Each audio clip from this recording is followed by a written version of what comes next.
નમસ્કાર દર્શક મિત્રો, દિલ્હી બ્લાસ્ટને લઈને એક નવી અપડેટ એ સામે આવી છે કે સુરક્ષા એજન્સીઓને સબૂત મળ્યા છે કે જેટલા પણ આતંકીઓની અત્યાર સુધીમાં ધરપકડ કરવામાં આવી છે તેઓ તમામ આતંકીઓ તુર્કીની રાજધાની અંકારામાં બેઠેલા એક વિદેશી હેન્ડલર સાથે સંપર્કમાં હતા. તુર્કીથી આતંકીઓની એક્ટિવિટી, ફંડિંગ અને કટ્ટરવાદી વિચારધારાને ફેલાવવાની કામગીરી કરવામાં આવી રહી હતી. દિલ્હી બ્લાસ્ટનું સંપૂર્ણ આયોજન સેશન એપ પર કરવામાં આવ્યું હતું.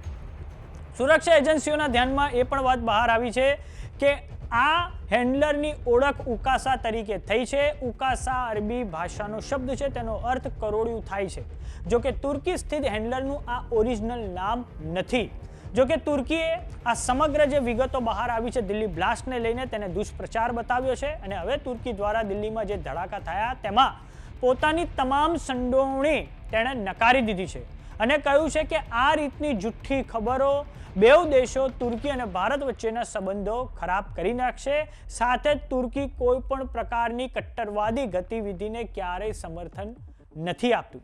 જોકે સુરક્ષા એજન્સીઓને ખબર પડી છે કે આ દિલ્હી બ્લાસ્ટમાં જેમની ધરપકડ થઈ હતી તે ડોક્ટર મુજમિલ ગનઈના ફોનમાં જે ડેટા પ્રાપ્ત થયો છે તેનાથી ખબર પડી છે કે તેણે જાન્યુઆરીમાં લાલ કિલ્લા વિસ્તારની રેકી કરી હતી અને ડોક્ટર ઉમર અને ડોક્ટર મુજમિલ તેઓ ભૂતકાળમાં તુર્કી જઈને આવ્યા છે.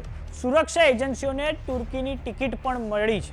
હવે આપને જણાવી દઈએ કે જ્યારે પહલગામમાં આતંકી હુમલો થયો અને તે પછી ભારતે 7 મેના રોજ ઓપરેશન સિંદૂર કરી પાકિસ્તાનને જડબાતોડ જવાબ આપ્યો ત્યારે નાપાકે પોતાની હરકતો અને અંજામ આપવા માટે તુર્કીના જે ડિફેન્સ કંપની છે અસીસ ગાર્ડ તેના સોનગર ડ્રોનનો ભારત પર એટેક કરવા માટે ઉપયોગ કર્યો હતો. આમ ઓપરેશન સિંદૂર પછી ભારત અને પાકિસ્તાન વચ્ચે જે સ્થિતિ એસ્કેલેટ થઈ હતી તેમાં પણ તુર્કીની ભૂમિકા સામે આવી હતી અને હવે આ પછી જે દિલ્હીમાં બ્લાસ્ટની આપણને ખબર સામે આવી છે તેમાં પણ એવું સુરક્ષા એજન્સીઓને ખબર પડી છે કે જેટલા પણ આતંકીઓ હતા તેઓ તુર્કીમાં જે હેન્ડલર જે હતો તેના સતત સંપર્કમાં હતા અને આ હેન્ડલરનું નામ જે મળી આવ્યું છે કોડ નેમ ઉકાસા અને તેનો અર્થ થાય છે હિન્દીમાં મકડી અને ગુજરાતીમાં તેનો અર્થ થાય છે કરોડિયું. આમ તુર્કીની ભૂમિકા હવે ફરી એકવાર સામે આવી ગઈ છે દિલ્હી બ્લાસ્ટને લઈને. તો તુર્કીએ પોતાની આ તમામ ભૂમિકાઓને નકારી દીધી છે અને સાથે જ કહ્યું છે કે ભારત અને તુર્કીના સંબંધો આ જુઠ્ઠી ખબરોના લીધે ખરાબ થઈ શકે છે. પરંતુ સુરક્ષા એજન્સીઓને તો આ પ્રકારની માહિતી જે 6 ડોક્ટરો પકડાયા છે તેમના થકી મળેલી છે.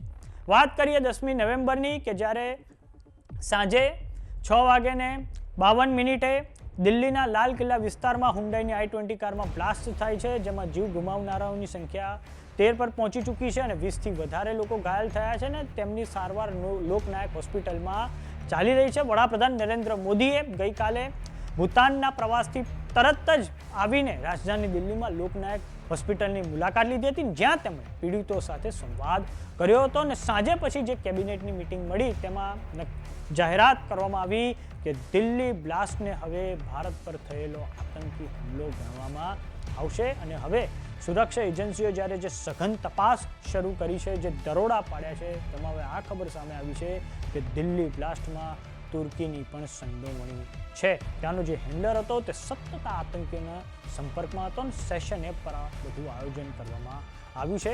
એક પછી એક તાર હવે ખુલી રહ્યા છે. તો દિલ્હી બ્લાસ્ટને લઈને કોઈ પણ ખબર માટે જોતા રહો જમાવટ. જો તમે અમને યુટ્યુબ પર જોઈ રહ્યા તો સબસ્ક્રાઇબ કરો. જો તમે અમને ઇન્સ્ટાગ્રામ અને ફેસબુક પર જોઈ રહ્યા તો ફોલો કરો. સાથે જ અમારી વોટ્સઅપ ચેનલ આવી ગઈ છે, જોઈન કરવા ના ભૂલતા. નમસ્કાર.